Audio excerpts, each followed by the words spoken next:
Jy wil weet wanneer Jesus terugkom, moet jy vandag kerk toe kom. En daarom het ek besluit, kom ons handel dit in die begin af, want dan gaan jy nou die heeltyd wonder en nie net die res van die preek luister.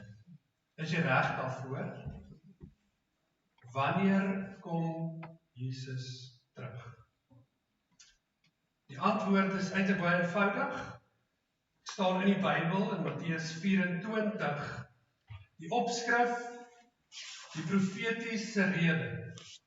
Dan sê dit, die dag en die uur van die wederkoms. En dan sê Matteus 24 vers 36, maar niemand weet wanneer daardie dag en uur kom nie. Nie die engele in die hemel en ook nie die Seun. Net die Vader weet dit. Wanneer kom Jesus? Ek weet.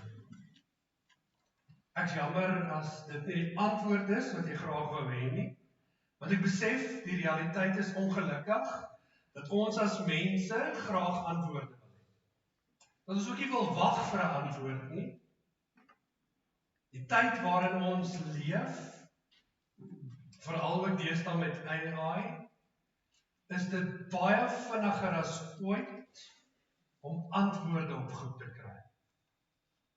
Daarom wil ons weet wanneer Jesus kom, is dit die tekens van die tye, is die einde hier.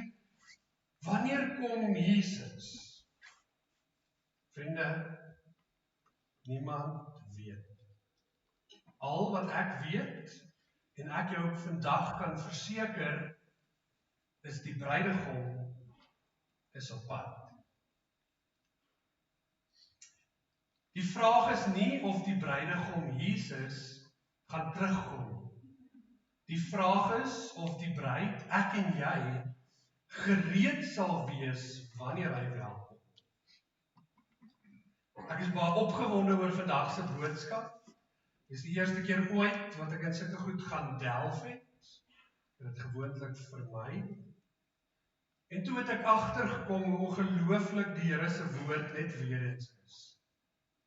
En ek hoop en ek bid dat jy vandag opgewonde sal wees oor die Here, oor die bruidegom wat op pad is. Kom ons bid. Here, so baie dankie dat ons vandag hierdie voorreg kan hê om te weet. Die bruidegom is op pad. En Here, my gebed is eenvoudig vandag, dat U die een sal wees wat praat. Dat U ons harte sal voorberei. Here, dat niemand vir my sal kyk of wat hier voor gebeur nie, maar diep sal luister om U te hoor. Mag U vandag al die lof, al die eer kry. Here, ek verklaar dat ek U nodig het en dat ek afhanklik is van U. In Jesus se naam. Amen. Vriende, 'n beeld wat baie in die Bybel voorkom om ons verhouding met Jesus te beskryf, is die beeld van 'n huwelik, 'n trou. Dit is baie interessant en ek weet nie wie van julle dit al ooit raak gelees het nie. Maar een van die eerste goed wat met die mens gebeur in die tyd van Eden, nadat God vir Adam en Eva geskaap het, in Genesis 2:24, is daar vind 'n huwelik plaas. 'n eenheid. God wat saamvoeg, twee mense. Die heel in die begin van die woord sien ons 'n huwelik. Dan is dit interessant dat Jesus kies van alles wat hy kon kies hy 'n troue om sy eerste wonderwerk te doen. Johannes 2, die water en wyn. Dan gaan ons na die heel laaste hoofstuk van die Bybel, Openbaring 22 en vers 17, praat hy weer van die bruid. So die huwelik en hierdie beeld van die huwelik is vir die Here onbeskryflik belangrik. En dis waar vandag se boodskap vandaan. Ek het myself gaan vra, Maar hoekom? Hoekom van al die beelde en van als veranders kies die Here die beeld van 'n huwelik? Hoekom 'n bruid en 'n bruidegom? Vandag is nie 'n huwelikspreek nie, maar as jy graag 'n teks wil hê vir jou huwelik en weer 'n bietjie wil gaan lees, begin by Efesiërs 5. Ek lees saam met jou Efesiërs 5 vers 31 tot 32, wat aanhaal Genesis 2, hè? Efesiërs 5:31 sê, daar staan ons, 'n man sal weggaan van sy pa en sy ma, en een word met sy vrou. Hulle twee sal een wees.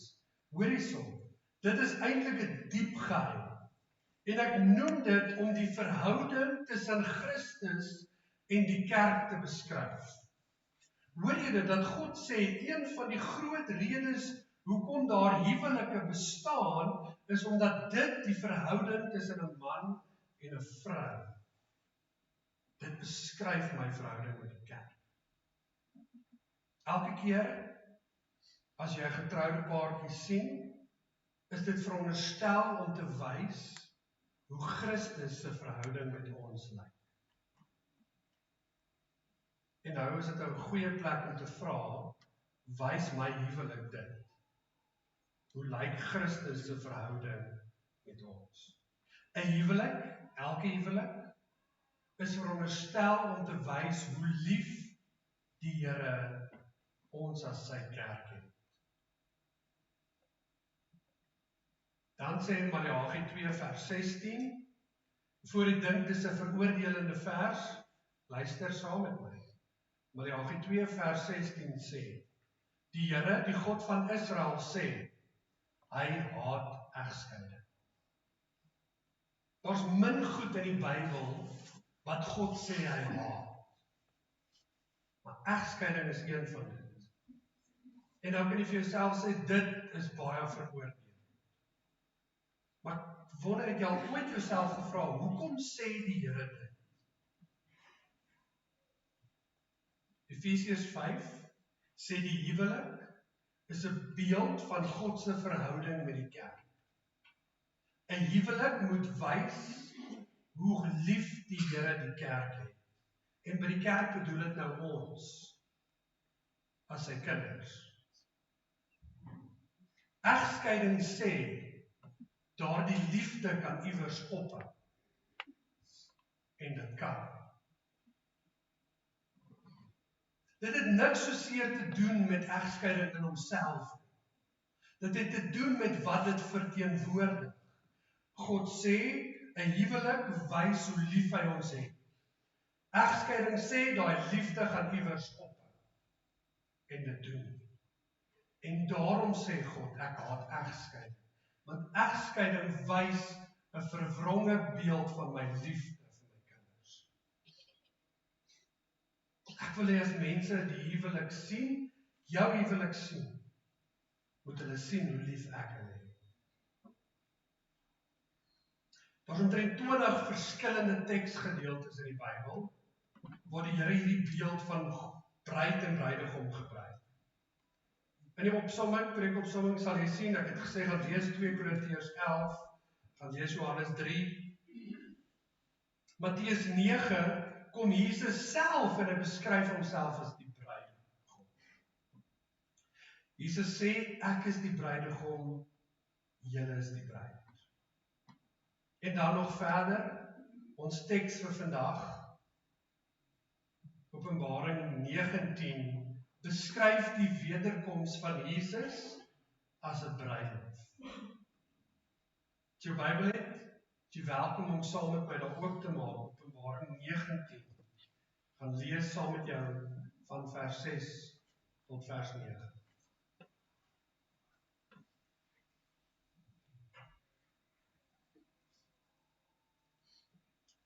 Openbaring 19, as jy geweet het, is die laaste boek, as jy hom soek. Ek het iets gehoor, soos die geluid van 'n groot menigte, soos die gedruis van 'n groot watermassa, soos die gedreun van swaar donderweer. Hulle het uitgeroep, prys die Here, Prys die Here. Die Here ons God, die Almagtige, hy heers nou as koning.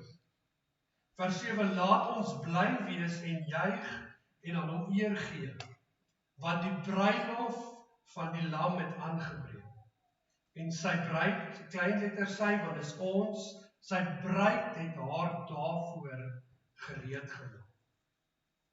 God het haar vergun om fyn, helder, blink klere aan te trek. Hierdie fyn klere is die regverdige dade van die gelowiges. Toe sê die engel vir my, skryf op, geseënd is hulle wat na die bruilofsmaal van die lam uitgenooi is. Verder sê hy vir my, dit is die woorde van God en hulle is waar. Vers 7, laat ons bly wees en juig en aan hom die eer gee, want die bruilof van die lam het aangebreek en sy bruid het al daarvoor gereed. Ek wonder, het jy al ooit gewonder, hoekom spesifiek 'n bruilof? Hoekom 'n bruid en bruidegom? Hoekom as Jesus sê, my wederkoms gaan lyk soos 'n bruilofsmaal? Kom daardie beeld. Ek dink ons mis, ek en jy, so baie van die Bybel, omdat ons vergeet dat die Bybel in 'n Joodse wêreld geskryf is, deur Joodse skrywers, oor 'n Joodse verlosser, vir mense wat die Joodse wêreld gebruike en simboliek baie goed sou verstaan. Ons vandag leef in die 21ste eeu, ons lewe in 'n ander tyd, in 'n ander kultuur, en daarom is dit maklik vir my en jou om net op die oppervlakte lees. Ons lees, dit gaan soos 'n bruilof wees, ons kop gaan na ons troues toe, ons vergeet, in daai tyd het dit baie anders gedoen. Daarom sê ek vir die Here baie dankie, dat ek die voorreg kan hê, om 'n bietjie dieper te gaan lees, bietjie dieper te ontdek, oor wat presies wil die Here vandag vir ons wys. Myself gevra, hoekom die beeld van 'n bruilof, as Jesus praat van sy wederkoms? Hoekom sê Jesus die woorde in Matteus 24, niemand weet wanneer daardie uur kom? Het jy jouself al gaan vra, hoekom sê Jesus dit? Hoekom het hy maar liewer net gesê, hy kom hierdie dag, hierdie tyd? Hoekom sê hy, niemand weet? Wat sou 'n Jood in daai tyd gehoor en verstaan het? En as jy saam met my so rukkie, bear with me, hoop ek dat jy vandag hier gaan uitstap, en dat jy gaan sê, my mind is blown. So vandag is dalk 'n ander tipe preek, as wat jy van my gewoond is, maar ek bid dat deur dit jy sal raak sien, hoe ongelooflik die woord van die Here is. Vriende, daar in die Hebreëse huwelik, in 'n Hebreëse bruilof, was daar verskillende momente. Die eerste moment is wat ons die mohar genoem het. Dit was die bruidsprys.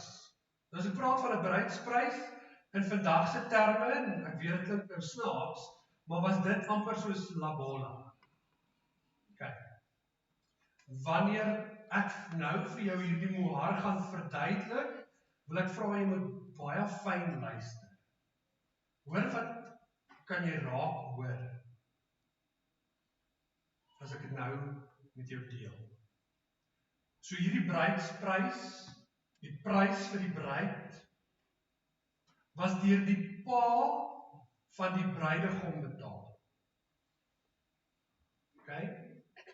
So die man se pa het daai prys betaal vir die bruid. Maar die man sou self die prys na die huis van die bruidegom gevat, van die bruid gevat. Okay, so kom ek verduidelik dit 'n bietjie meer eenvoudig net. Die man se pa sou die prys betaal.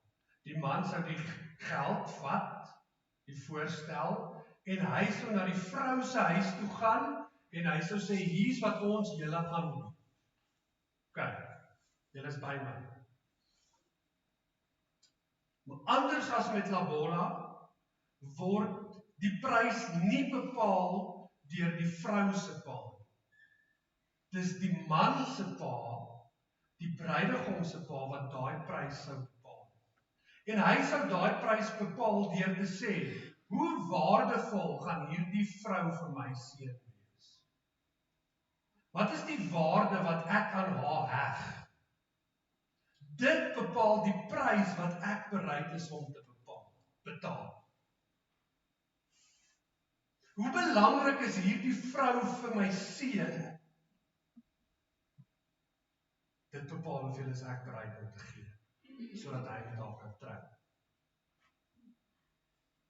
Hoor jy dit?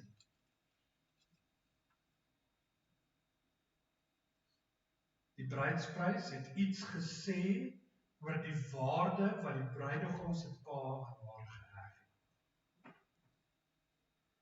Wanneer ons na Jesus kyk, sien ons dat die Vader 'n prys betaal het vir die bruid.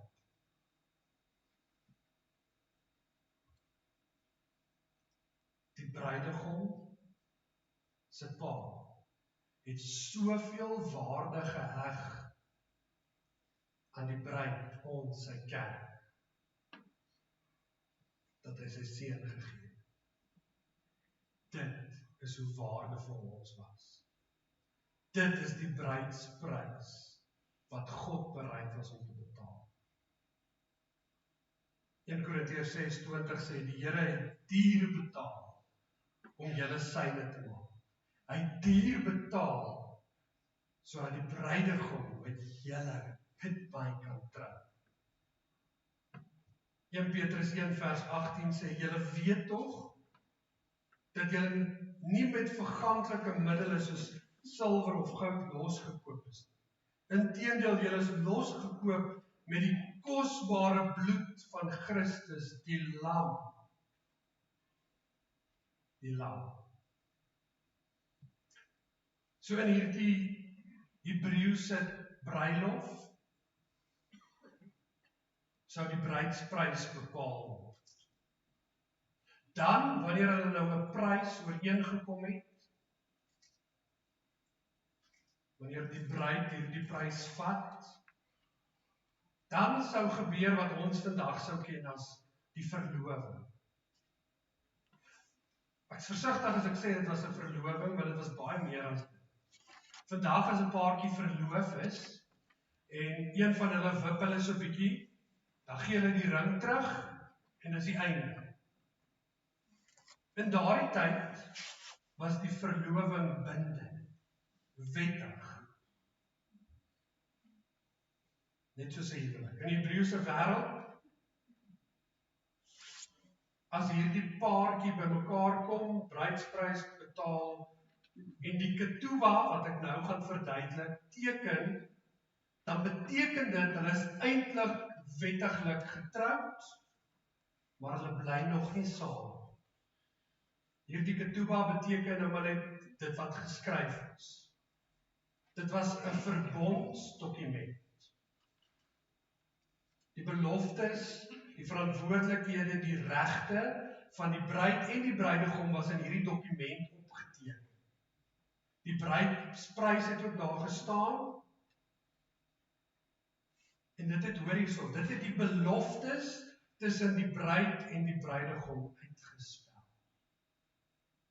Dit het gesê, wat beloof die bruidegom?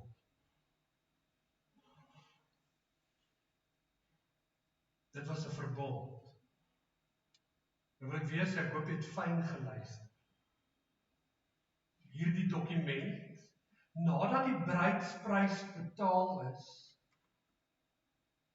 Jesus se dood aan die kruis, is daar 'n nuwe verbond.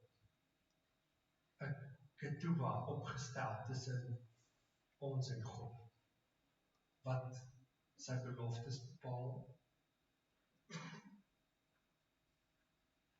wat beskryf wat hy beloof om te doen.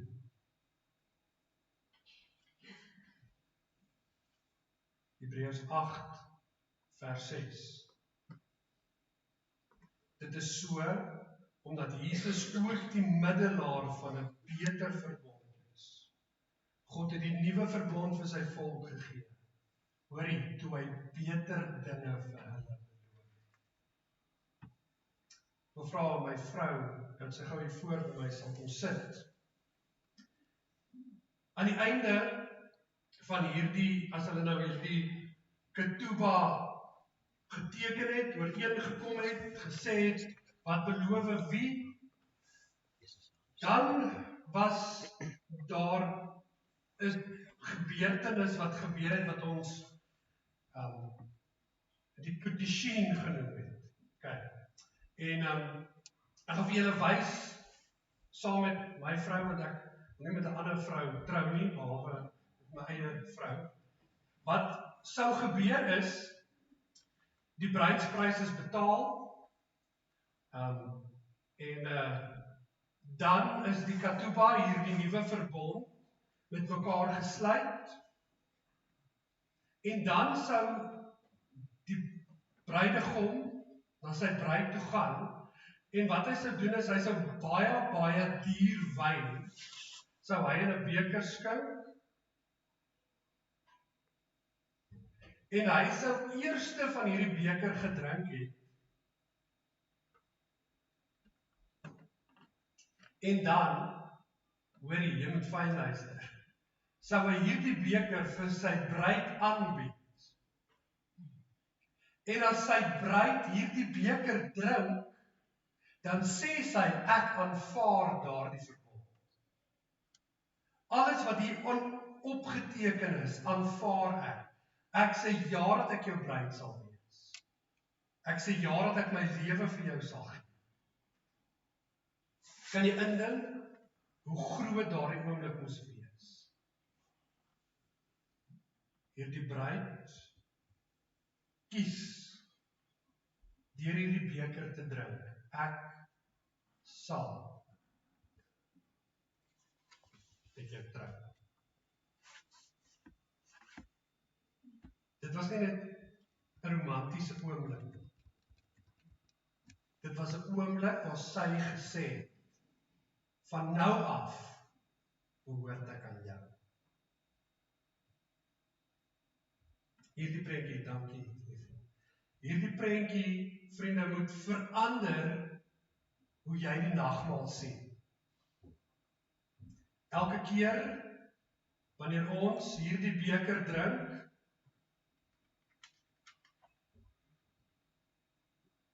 drink ons nie net wyn nie. Ons drink as die bruid, wat ja sê vir die bruidegom. Ek behoort aan jou. Ek wil met jou trou. Ja, Jesus het gesê, dit is die nuwe verbond, dis die teken my bloed. Saam met sy disippels die aand voor hy gekruisig is. Maar daardie disippels sou presies geweet het, die oomblik toe hy vir hulle die beker aanbied, het hy vir hulle gesê, sê tog net ja vir jou bruidegom. Sê ja vir my. En daarom het ek op my hart gevoel, wil dit sê, nagmaal is nie net 'n terugkyk na die kruis. Dis ook 'n vorentoe kyk na die bruidegom wat kom. Ek het in my hart gevoel, as jy vandag wil ja sê, vir die bruidegom om jou te kom haal, dat jy saam met my sal drink uit die beker.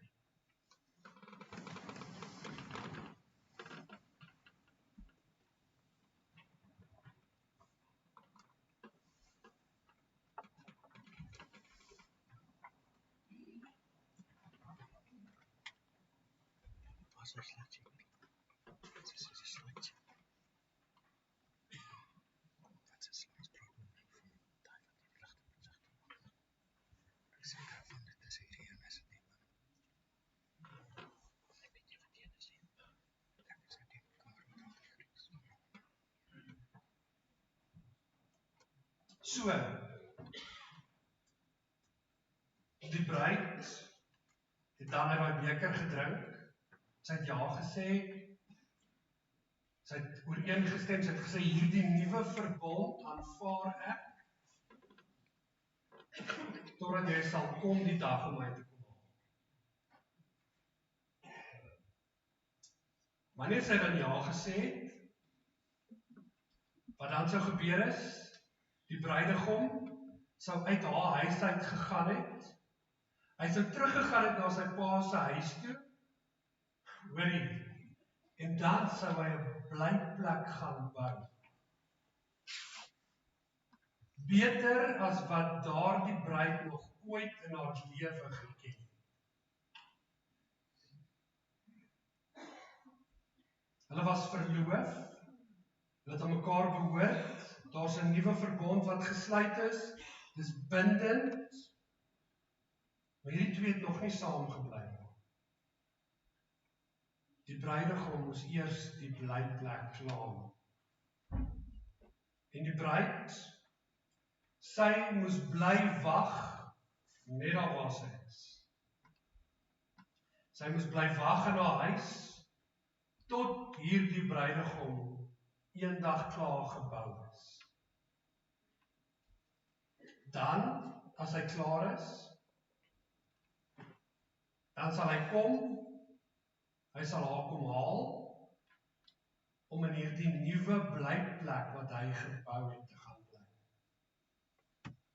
Nou met jou gedagtes dadelik gaan na Johannes 14, wat sê, julle moet nie ontsteld wees nie, glo ook in God, glo ook in my. In die huis van my Vader is daar baie woonplek.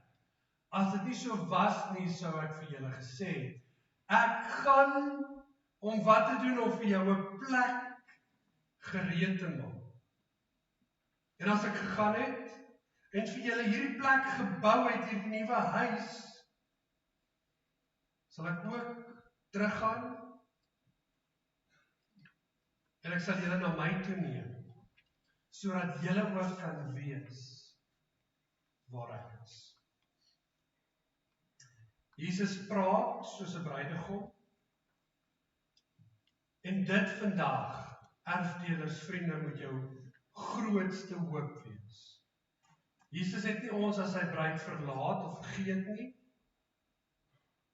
En as jy na die gebroke wêreld rondom jou kyk, en jy negatief raak, en wonder, gaan dit ooit beter raak? Is die antwoord ja. Want die bruidegom is besig om 'n plek voor te berei. Beter as wat ons as sy bruid nog ooit geken het. En dan sal hy kom om jou te kom haal. Het die bruid een ding gedoen, gesit en wag, en gewag, en gewag. Sy het al witrok aangetrek, sy het erom geslaap, want sy moes reg wees. Hierdie wag was een van die moeilikste goed in daardie bruid se lewe. Onthou, die verbond is geteken, die prys is betaal, hulle is verloof, alles is in plek. Hy moet nou net kom. Hy moet net kom haal. Die wag is een van die moeilikste goed in ons lewe. Net soos ook vandag, dit een van die moeilikste dele van ons lewe is.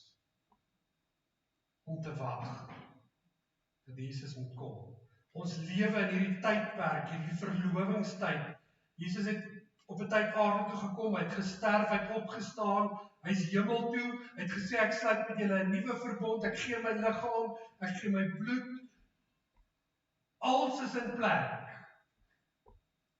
En nou wag ons. Hierdie bruid het geweet, sy moes enige oomblik, dag of nag, gereed wees vir die bruidegom om haar te kom. Hy kon nou nie bel en sê, hoor jy, ek is op pad. Hy Ek kan dit vandag vir jou sê, dieselfde geld vir my en jou as Jesus se bruid. Ons moet enige tyd, dag of nag, gereed wees. Matteus 24 vers 40 sê, dan sal 2 mense op die land werk, die een sal saamgeneem word en die ander agter vergelaat. 2 vrouens, hoor jy, dis dieselfde plek, mense wat werk by dieselfde plek, dieselfde amper mense, 2 vroue sal by die meel koring maal, die een sal geneem word en die ander een agter. En Jesus sê dit omdat hy sê, jy moet reg wees. Bly waaksaam, omdat jy nie weet watter dag die Here kom nie. En omdat jy nie weet, dit beteken dit nie jy moet laaisens ver raak, en dit beteken jy moet aanhou soek en wag en kyk. Vers 44 sê, om dieselfde rede moet julle altyd gereed wees, want die seun van die mens kom op 'n uur wat julle dit nie verwag. Die gebruik in daai tyd was dat meerderheid van die tyd sou hierdie bruidegom in die nag kom om sy bruid te kom haal. Ons lees onthou julle die verhaal van die 10 maagde wat nie genoeg olie gehad het nie. Hoekom het hulle nie genoeg olie gehad nie? Want dit was donker, hulle het lig nodig gehad, want die bruidegom het in die aand gekom. En hy het vir een rede in die aand gekom, hy wou hê dat ons soveel moontlik mense deel wees van die viering wanneer hy sy bruid gaan haal. Hy het in die aand gekom, want dan mense nie gewerk nie, al die diere het kos gehad, almal is beskikbaar om deel te wees van die viering. Hy kom in die aand. 1 Tessalonisense 5 vers 2 sê, julle weet selfs maar al te goed dat die dag van die Here onverwags kom soos 'n dief in die nag. Petrus sê vir ons in 2 Petrus 3, maar die dag van die Here sal so onverwag soos 'n dief kom. Openbaring 16 sê Jesus self, kyk, ek kom onverwag soos 'n dief. Geseënd is die een wat wakker bly, hoorie, en sy klere reg hou. Geseënd is die bruid wat haarself reg maak, wat haar rok aan het, wat reg is vir wanneer die bruidegom gaan kom. Jesus kom nie soos 'n dief omdat hy skelm is nie. Nie omdat hy wil kom steel nie. Kom soos 'n dief omdat hy sê daar is sommige van ons wat aan die slaap gevang gaan. Wat nie 'n rok gaan aan hê. Wat nie gereed gaan wees. En ek sê nie daaroor dat jy gereed moet wees, bang en paniekerig vir wanneer Jesus kom nie. Ouens, ons moet regmaak Jesus gaan kom nie. Gereedheid is om te sê, daar's genoeg olie in my lamp. Gereedheid is om Openbaring 22, die tweede laaste versie van die Bybel te sê. Jesus sê, ja, ek kom gou. Gereedheid sê, amen, kom Here Jesus. Ek het my rok aan, ek is reg. Wanneer die bruid dan in die aand kom, dan gebeur wat ons Shabbat noem. So wat sou gebeur is, die bruidegom het hierdie mooi huis gebou, pragtig, beter as wat die bruid ooit van tevore geken het. En dan in die nag sou hy kom om sy bruid te kom haal. Kyk, jy moet nie slaap nie, om wakker wees, reg wees. En dan hier's die mooi van hierdie hele ding, is hy sou haar optel en hy sou haar dra na hulle nuwe blyplek toe. En ek weet, julle weet daar was in die ou tyd 'n gebruik as jy met jou vrou in die huis instap, dat jy oor die drempel haar dra. Hoekom? Kyk, ek vat hulle nou ons nuwe huis toe. Dankie, liefie, ja, dankie. Hoekom het hy haar gedra, weg van haar huis af, na die huis wat hy vir haar gebou het? Hoekom dra hy? Hoekom kom haal hy haar nie dat sy self moet loop? Hoorie, want hy wil haar baie mooi laat verstaan, Jy kan niks hiervan uit jou eie krag doen. Niks hiervan van wat hier gebeur, het iets met jou te doen. Dis ek. Dis die bruidegom. Hy is die een wat die bruidsprys betaal het. Hy is die een wat daai beker aangebied het. Hy is die een wat jou dra, wat alles doen, al wat hy vir jou vra. Wees gereed. Wees wakker. Die wêreld sê, raak gemaklik hier. Dit gaan nog lank wees. Ag, hulle sê al vir 2000 jaar Jesus gaan kom. Hy het nog nie gekom nie. Ek sê vir jou, die bruidegom is op pad. Maak seker dat jy gereed is. Vir die dag, as hy by jou huis instap, dat jy rok aan het. Dat jy reg is. Matteus 24:44, en daar dieselfde rede moet jy altyd gereed wees. Want die seun van die mens kom op 'n uur wat niemand dit verwag. Openbaring 19, wat ons saam gelees het, vers 7, sê die bruid, hoor hierso, het haar self gereed gemaak vir die bruilof. En ongelukkig weet ek, my tyd is nou verby. En ek hoop ek kan 'n volgende keer bietjie met julle deel oor die bruilof en wat daar gaan. Maar ek hoop jy het vandag iets totaal nuut vars besef. Maak seker, jy as God se kind, hy het die bruidsprys betaal. Hy het die Ketubah onderteken. Jy het ja gesê, elke keer as jy deel is van daardie nagmaal, vir daardie nuwe verbond, nou maak seker dat jy reg sal wees vir Shabbat. Ek dink ons moet ophou vra wanneer Jesus terugkom. Ons moet liewer begin vra, sal jy gereed wees wanneer hy terugkom?